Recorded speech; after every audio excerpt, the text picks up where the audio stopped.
If you're anything like me, then you have a toddler that doesn't always like to get their hair done. Today was one of those days. She also wasn't feeling very well, so her hair is quite tangled at the moment. What I'm going to do to make this process a little bit easier for me and her is section off her hair. I'm going to work on not pulling at her hair too much because most kids don't and most people don't. So I'm going to section her hair off. I'm going to put that into a little ponytail, and then her back section, I'm actually going to section that into three. I'm going to work in the center and then work my way around her hair to the best of my ability. I'm going to start off with spraying water in her hair, and then I'm going to use a conditioner to work that into her hair. I'm going to use my fingers to start with just to get all of those big tangles out. So then when I do use the detangling brush, it doesn't pull at her hair as much, and I am going to use the detangling brush at the very ends of her hair, and I'm going to do that gently and work my way up. I always hold the hair above the detangling brush so that it's not pulling at her scalp. So then that way they can sit a little bit longer and it doesn't hurt as much or very little. Here's that conditioner that I'm using. It is the Monday brand, and I find that this conditioner detangles all of our hair pretty well. We all have different textures, and our hair just absorbs it a little bit better, and it does have a little bit more slip, making the process so much easier.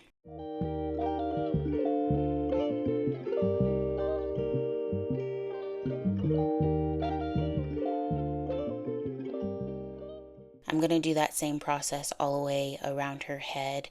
I will use the spray bottle, spritz water into her hair, work it through, and then I'm going to grab some conditioner and then I will work that through her hair as well.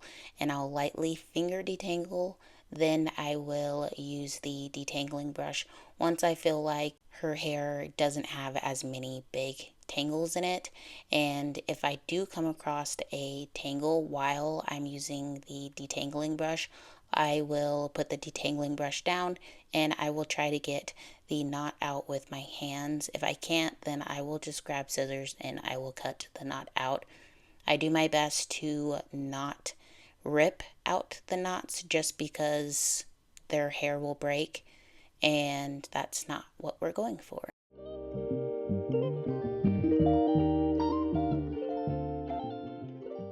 So this top section was actually the worst part of her whole head, just because it's at the top, it's where she lays, she likes to roll around, she's a toddler, so she's always on the move. So this section I try to go as slow as possible, but I also added more conditioner into this section just so that the detangling process was as easy as possible. And I'll zoom in here so that you can see what I am working with and how I work in the conditioner. I don't just put it on the hair and leave it that way. I work it in as if it were lotion. So like you really want to rub it in. Not rub it, but like when you're putting lotion on, you rub it into the skin.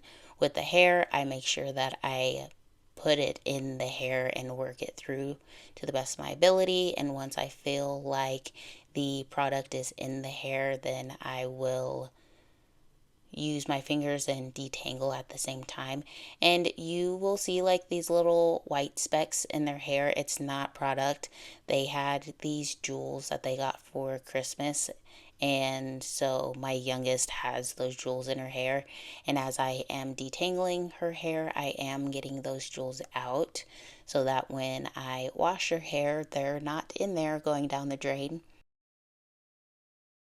And now we are on the last section. Her front section is pretty thin compared to the rest of her hair, mainly like her hairline. So I try to be as gentle as possible. She does get quite a bit of tangles on her hairline as well. So I try to be as gentle as possible just so that there are no tears. She can honestly sit and get her hair done as long as I'm gentle. Usually, if I'm not gentle, then she's like, I'm done. I'm not doing this anymore. So, the best tip that I can give if you have a toddler and they don't like sitting to get their hair done is to be as gentle as possible. And if you have any distractions that you can give them, like food, toys, or an iPad, whatever the case may be, definitely give that to them just so that the process is easy for the both of you and so that they enjoy getting their hair done.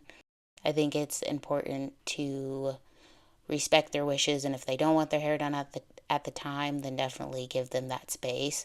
Like currently my youngest doesn't want to get her hair done and it's kind of a rat's nest, but she doesn't want it done, so what I do is just put it up into a ponytail, and I ask her every once in a while, hey, let's do your hair.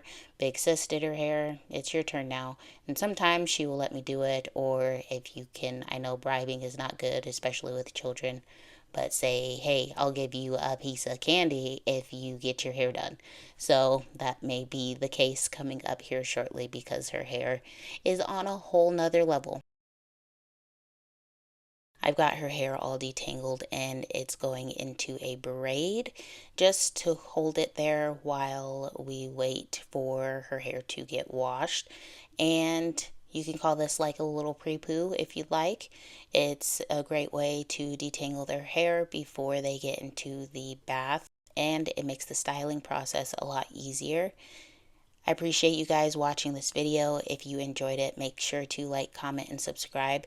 And if you have any tips for me or anybody down in the comments, definitely leave them down below. Thanks so much for watching. I'll see you in the next one. Bye.